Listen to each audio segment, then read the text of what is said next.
આકાશવાણી અમદાવાદ વડોદરા પ્રાદેશિક સમાચાર સોનલ પરમાર વાંચે છે.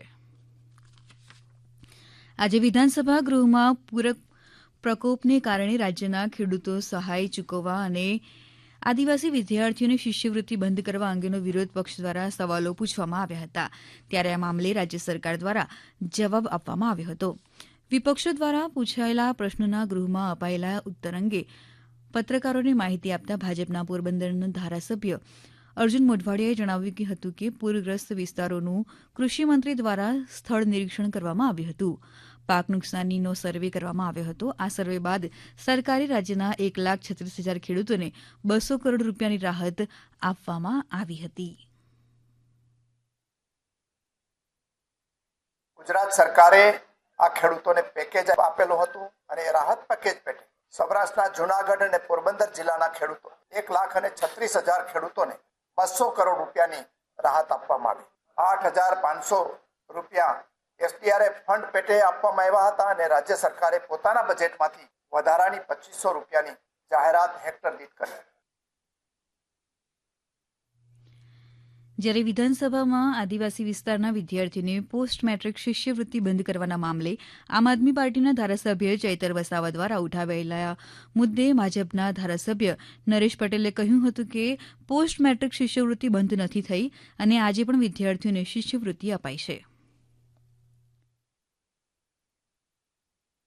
આદિવાસી પ્રજાને જણાવવા માંગુ છું કે ગુજરાત એવું રાજ્ય છે કે ઉમરગામથી અંબાજી સુધીમાં વિદ્યાર્થીઓ મેડિકલ હોય કે એન્જિનિયરિંગ હોય કે અન્ય ફેકલ્ટી હોય, પણ બધા જ ફેકલ્ટીઓમાં જ્યારે આજે વિદ્યાર્થીઓ ખૂબ સારી રીતે ભણીને 100% સાક્ષરતા તરફ જ્યારે આદિવાસી સમાજની દીકરી હોય કે દીકરાઓ જ્યારે શિક્ષણ મેળવી રહ્યા હોય ત્યારે જો સરકારનો સહકાર નહીં હોય અથવા એમનો સહયોગ નહીં હોય તો આ શક્ય જ નથી. વિધાનસભાના અંદાજપત્ર સત્રને કારણે મુખ્યમંત્રીનો રાજ્ય સ્વાગત કાર્યક્રમ યોજાશે નહીં. મુખ્યમંત્રી ભૂપેન્દ્ર પટેલ દ્વારા દર મહિનાના ચોથા ગુરુવારે યોજવામાં આવતો પ્રજાજનોની સમસ્યાઓ રજૂઆતોનું નિવારણ માટેનો રાજ્ય સ્વાગત ઓનલાઈન જન ફરિયાદ નિવારણ કાર્યક્રમ આ ગુરુવાર તારીખ 27 ફેબ્રુઆરીએ યોજાશે નહીં.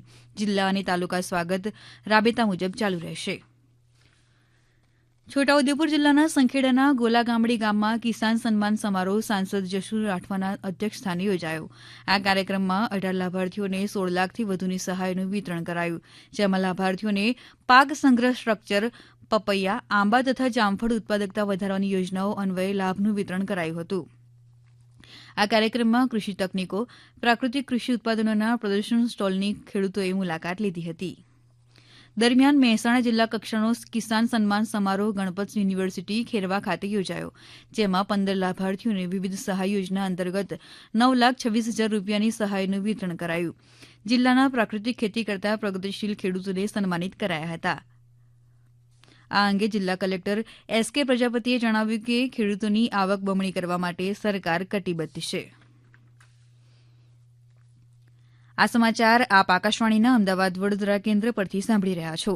આ સમાચાર આપ અમારી YouTube channel AIR news Gujarat પર પણ સાંભળી શકશો. વધુ સમાચાર માટે અમારી વેબસાઇટ newsonair.gov.in/gujarati અને અમારા એક્સ હેન્ડલ AIR_news_ABED ને ફોલો કરશો.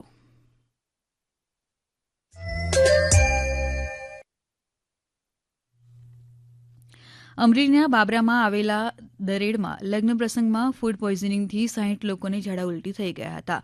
ખોરાકી ઝેરની અસર બાળકો અને વૃદ્ધોમાં વધુ જોવા મળી હતી. લગ્ન પ્રસંગમાં ભોજન સમારંભ બાદ સાંજના સમયે લોકોની તબિયત બગડવા લાગી હતી. સૌપ્રથમ બાળકોમાં ફૂડ પોઈઝનિંગની અસર દેખાઈ હતી, ત્યારબાદ યુવાનો અને વૃદ્ધોમાં પણ આ અસર જોવા મળી હતી. તમામ અસરગ્રસ્ત લોકોને તાત્કાલિક બાબરા હોસ્પિટલ અને અન્ય ખાનગી હોસ્પિટલમાં ખસેડવામાં આવ્યા હતા. હોસ્પિટલના તબીબના જણાવ્યા મુજબ તમામ દર્દીઓને ઝાડા ઉલટીની ફરિયાદ હતી. મોડી રાત સુધી સારવાર આપવામાં આવી હતી. તબીબે વધુમાં જણાવ્યું કે કોઈ કેસ ગંભીર નથી અને તમામ દર્દીઓની સ્થિતિ સ્થિર છે. જામનગરમાં ખેલ મહાકુંભના ત્રીજા તબક્કા અંતર્ગત સૌરાષ્ટ્ર ઝોન મહિલાની બાસ્કેટબોલ સ્પર્ધા યોજાઈ. આ સ્પર્ધામાં અંડર 17 વયજૂથમાં રાજકોટ ગ્રામ્ય પ્રથમ ક્રમે તો જામનગર ગ્રામ્યની ટીમ બીજા ક્રમે રહી હતી. ઓપન વયજૂથમાં પ્રથમ ક્રમે ભાવનગર શહેર અને બીજા ક્રમે જામનગર શહેરની ટીમો વિજેતા થતા હવે રાજ્યકક્ષાએ ભાગ લેશે. આકાશવાણીના અમદાવાદ વડોદરા કેન્દ્ર પરથી પ્રાદેશિક સમાચાર પૂરા થયા. છે.